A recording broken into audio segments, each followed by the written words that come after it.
அன்பு தமிழ் உறவுகளுக்கு நெஞ்சார்ந்த திருக்குறள் வணக்கங்களை இனிதே உரைத்துக் கொள்வது உங்களின் அன்பு தோழர் பா. மூவேந்திர பாண்டியன்.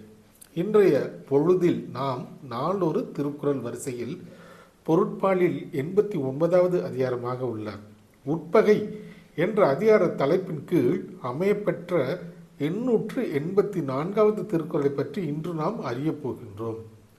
உட்பகை என்பதற்கு உற்ற உறவுகளின் பகை என்ற பொருளில் இந்த அதிகாரத்தின் தலைப்பு அமைய பெற்றுள்ளது. இப்பொழுது நாம் 884வது திருக்குறள் என்னவென்பதை அறிவோம். மனமானா உட்பகை தோன்றின் இனமானா ஏதம் பலவும் தரும்.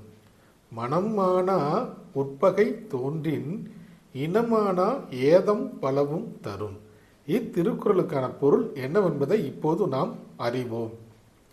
மனதில் தேவையற்ற உட்பகை ஒருவருக்கு தோன்றுமாயின் அவருடைய உறவுகளுக்கு தேவையற்ற துன்பத்தை அது வந்து சேர்க்கும் என்பது இத்திருக்குறளுக்கான பொருளாக உள்ளது.